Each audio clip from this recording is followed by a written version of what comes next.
Are the leaves changing? Is that a slight chill in the air I sense? Does that mean that Kirktober is finally here?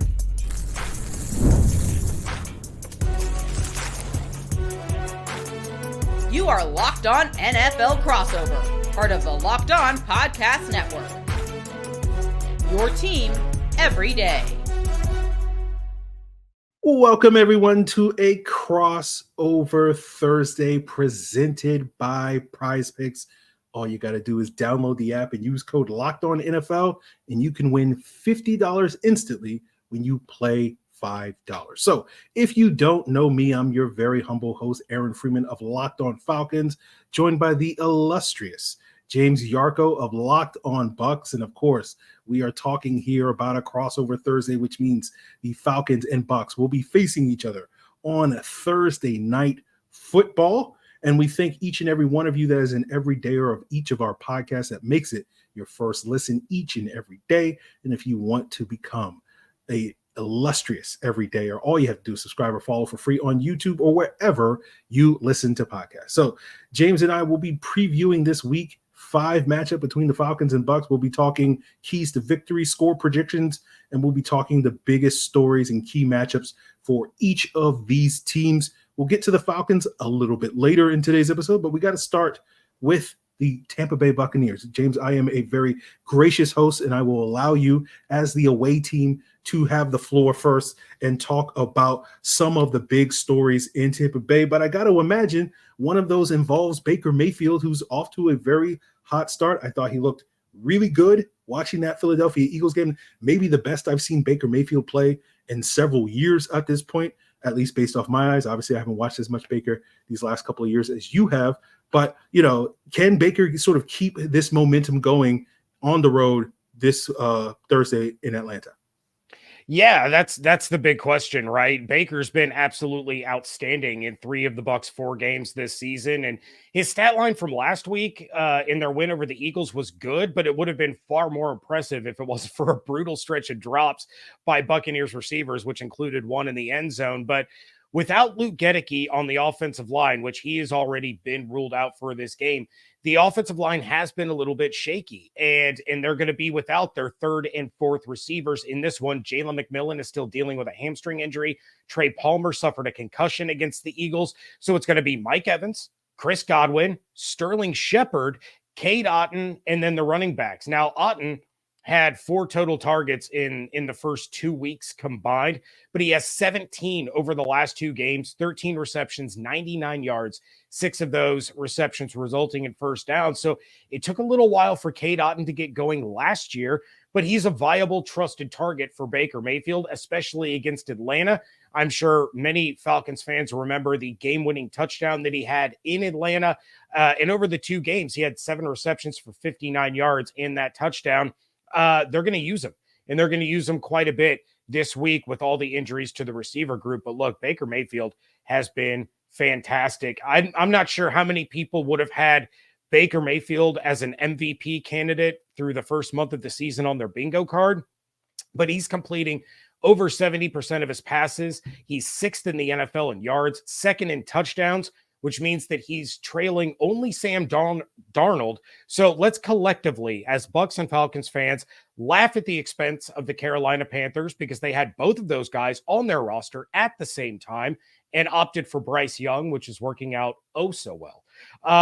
Baker is also 6th in yards per game, 5th in completions, 4th in quarterback rating, and he has just 2 interceptions on the season. So a big part of that is how quickly he's getting rid of the ball and lets his receivers make plays. 2.05 seconds from snap to pass last week was the fastest in his career and the 2nd fastest by any quarterback this season. So he and Liam Cohen are in a zone right now. And after all that talk about how the Falcons were the easy choice as the favorites in the NFC South, they're going to be out to prove something Thursday night.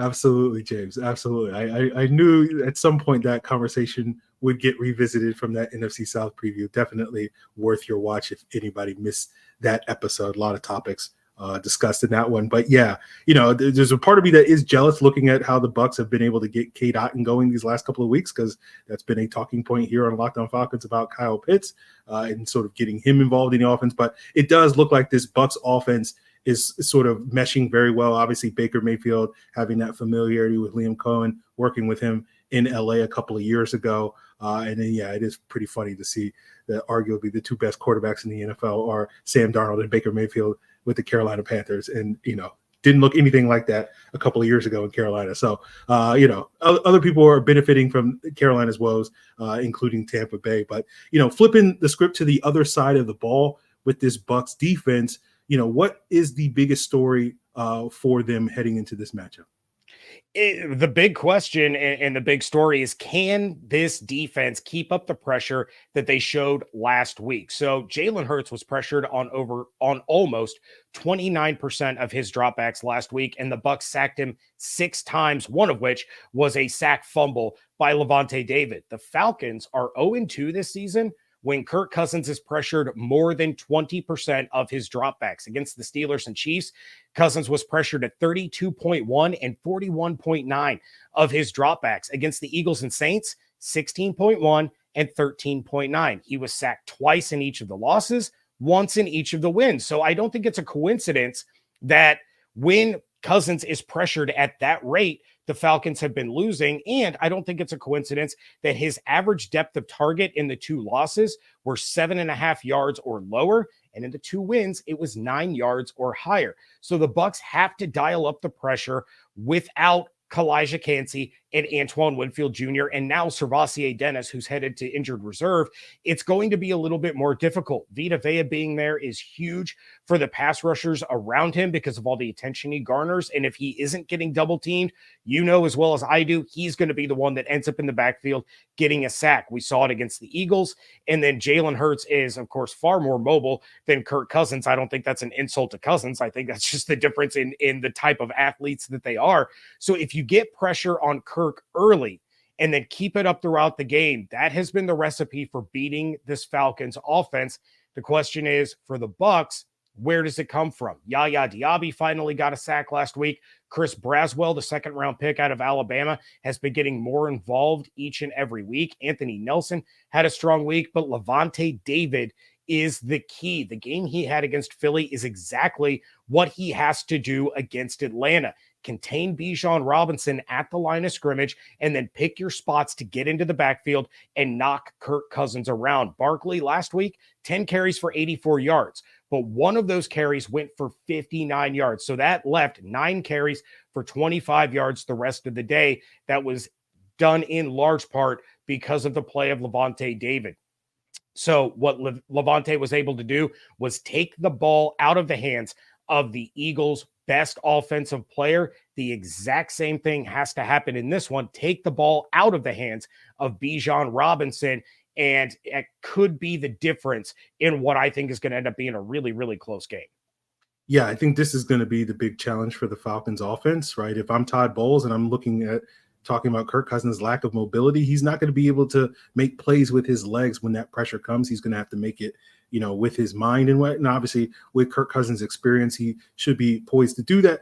But I'm going to want to dial up pressure. I want to dial up pressure if I'm Todd Bowles, so that going back to what you're talking about with Bijan Robinson, where he can't leak out of the backfield and be a playmaker as a pass catcher, he has to stay in and block and all those various things. And, Vita Vea, like James, like Lavonte David, Mike Evans, Vita Vea, like I cannot wait for these guys to retire at some point, because I'm just so frustrated with every time the Falcons play them that these guys are just making play after play after play. So Vita Vea going up against a undersized backup center and Ryan Newsel is not something that I'm looking forward to. I think the Falcons will get a boost if Kaleb McGary is healthy and ready to suit up. It sounds like he's going to play after missing last week with a knee injury, and so that will benefit. But, if he's not 100%, can someone like Yaya Diaby really take advantage of that? Those are going to be some of the challenges facing this Falcons offense against this Tampa Bay Buccaneers defense.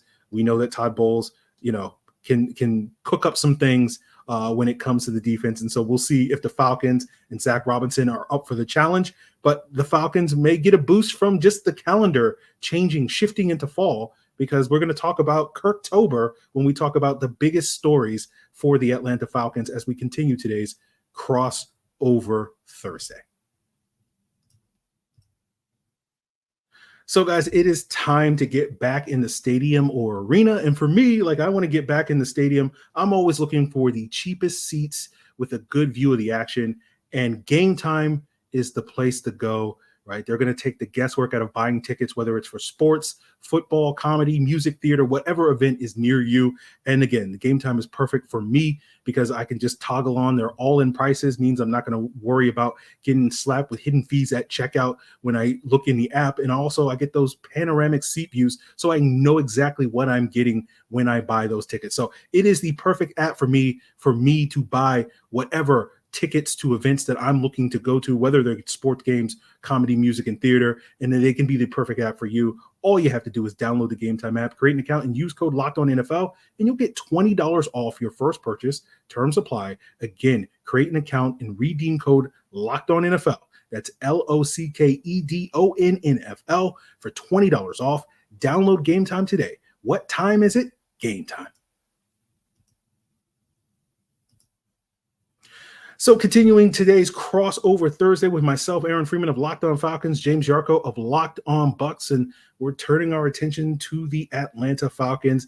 And as I mentioned it, the biggest story for the Atlanta Falcons, James, is Kirktober. This is something I saw on Falcons Reddit earlier this week, and I'm borrowing it because it is something that I talked about when the Falcons acquired Kirk Cousins, his tendency to start slow in the month of September. And usually when you look at him historically, his best football, typically happens in the months of October and November. And you look at the calendar, it is October. So it is time to see if this Falcons offense can start, catching up to what the Bucs offense looks like with Baker Mayfield and Liam Cohen melding together and looking like they are working in unison to produce a high-powered offense.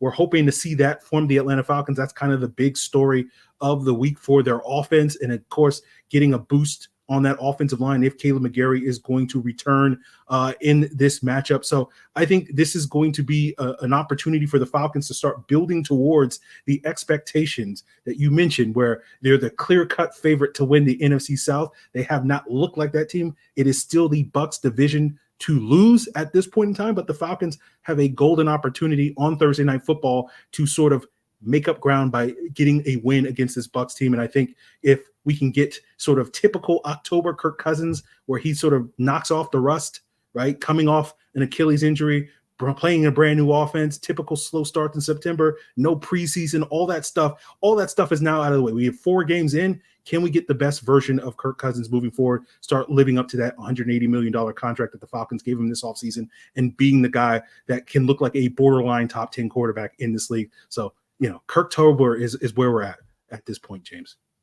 Yeah, and I don't think it should come really as any surprise that the Falcons did get off to a little bit of a slow start. There were a lot of questions as to whether or not Kirk Cousins could bounce back from that Achilles injury. We're kind of seeing the same thing with Aaron Rodgers. He doesn't look like vintage Aaron Rodgers. Kirk Cousins didn't look like typical Kirk Cousins, his typical Kirk Cousins self early in the year. But like you said, it's an entirely new offense. It's an entirely new coaching staff. There's going to be some growing pains. There's no question about it. And Bucs fans can relate. You can go back to when Tom Brady came to town, and the Bucs started off slow, and they didn't really get it together until the very end of the year when they went on an absolute tear that carried all the way into the playoffs. Kind of the same thing last year. The Bucs started off pretty well. Then they had a huge lull in the middle of the year, still getting used to a new quarterback, still getting used to an offensive coordinator. So I think these kind of growing pains are pretty normal and shouldn't be anything that Falcons fans are discouraged by. And I will point to, I don't know, maybe this was the start, the birth of Kirktober. But you go back to Kirk Cousins' most famous moment as a pro football player, you like that moment after they comeback win against the Buccaneers. That was on October 25th.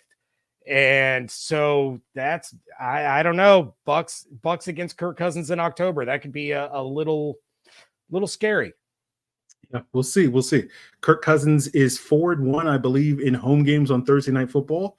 Baker Mayfield is 0-1 in road games. I think he's like 4-0 in home games on Thursday Night Football. So we'll see sort of if those sort of trends continue in Atlanta as well as Tampa Bay moving forward. But when we talk about the biggest story for the Falcons on defense, probably the biggest story is the absence of Troy Andersen, who just won NFC Defensive Player of the Week for his performance last week against the New Orleans Saints. He'll be replaced due to a knee injury by a rookie, J.D. Bertrand, who will be basically making his first real action of the NFL season and really the first Falcons rookie from this most recent draft class to really play any significant reps either on offense or defense. It's funny, James, because Falcon fans are freaking out about, oh, why aren't the rookies contributing? But we did the NFC South preview, and one of the questions we asked was, which rookie is going to have the biggest impact? And I basically said, none of these rookies are going to impact for the Atlanta Falcons, but you can tell who listens to Locked On Falcons and who doesn't listen to Locked On Falcons based off of their level of freak out. But I don't even know if J.D. Bertrand's presence is really going to impact this matchup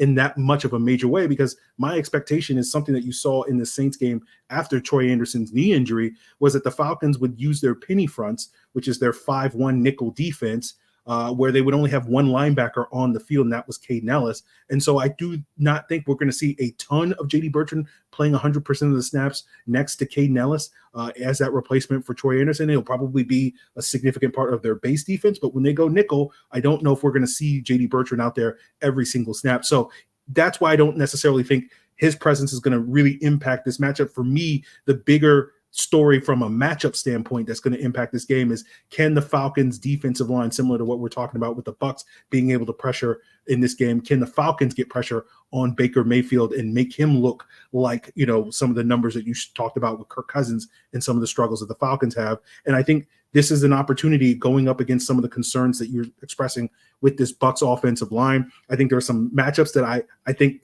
potentially could favor the Falcons. You have Justin School at that right tackle position. That's where Matt Judon typically lines up with. You have Grady Jarrett and David Onyemata on the interior, where the Bucs have some question marks. Ben Bredeson, like if I'm scheming it up, I want Grady Jarrett against Ben Bredeson, using his quickness to go up against a player that's not necessarily the most athletic player in Bredeson, as well as Onyemata, his power, his strength going up against a player, Cody Mock, who's been a little bit susceptible to, some of the powerful rushers on the interior. So if those guys can kind of consistently win their matchups, get pressure on Baker Mayfield, I think that can lead to some of the struggles and maybe some of the inconsistency that we're hoping to see from, or at least if you're a Falcon fan. Obviously, Bucs fans are hoping to see something very different. But if you're a Falcon fan, hoping to see some of the inconsistency from the Bucs offense so that, Kirktober can truly take over in this matchup. Yeah, I think you're 100% right. You can go back to that Detroit game where Aiden Hutchinson had 5 sacks because Justin School just had absolutely no answer for him. Then the next week against the Denver Broncos, a team that they probably should have beat, it was all interior pressure. And Baker once again went down. I think he was sacked 6 or 7 times in that game. So, the pressure can get to him. And you're right. Justin School out there is susceptible, especially to a guy as good as Matthew Judon. The interior has had its moments. Graham Barton gets better week by week. That's why the Bucs used a first-round pick on him. And Cody Mauch is he's an up-and-down guy.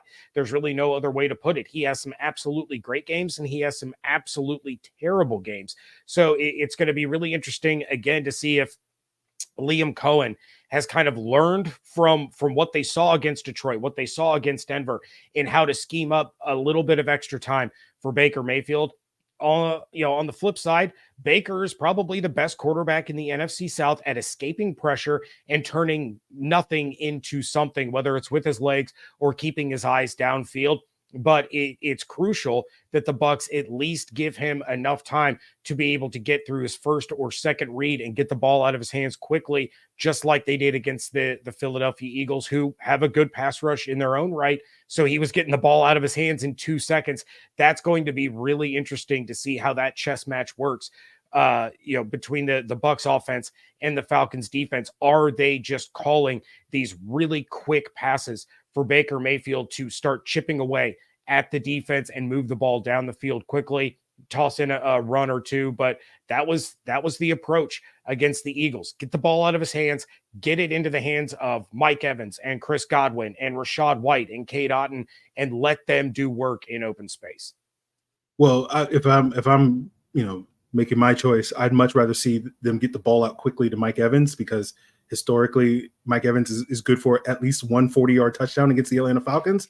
And so the less he gets to go downfield, the better, I think. So I'll take 5-yard throws to Mike Evans all day long as opposed to the 40-yard touchdown at this point in time. But can the Falcons keep a lid on Mike Evans in this Bucs offense? What will the Bucs do to come away with a victory? We'll wrap up today's crossover Thursday looking at 3 keys to victory for both teams here on both Locked On Bucs and Locked On Falcons.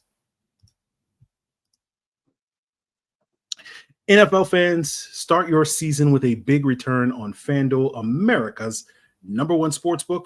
So when you get that hunch in the middle of the game, you can go to the same place that you can check out the latest stats, view the live play-by-play, as well as the same page where you place your bets. And you can get started with $200 in bonus bets guaranteed when you place your first $5 bet. And if you want to place that $5 bet on this upcoming Bucs-Falcons matchup where the Falcons are favored by 1.5 at home, go ahead and try it and go check out a same game parlay, right? That's where you can build like who's going to score touchdowns in this game. You can pick multiple players. You can get big payouts without spending a whole lot of money, or whether you're into Major League Baseball playoffs, Atlanta Braves, or college football, big games this matchup, UCF versus Florida, Georgia versus Auburn, FSU versus Clemson. It's all there for you over at FanDuel, FanDuel.com, America's #1 sportsbook.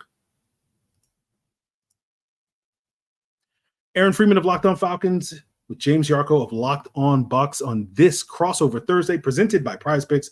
Download the app and use code LOCKEDONNFL to win $50 instantly when you play $5. So, James, let's talk keys to victory. What do these teams have to do to walk away from Thursday night football with a win? We know Thursday night football has a tendency to be a little wonky, but let's get things started with the Tampa Bay Buccaneers. What are 3 things that you think they need to do to get that win? All right, so they have to get the ball to Chris Godwin early and often in this one.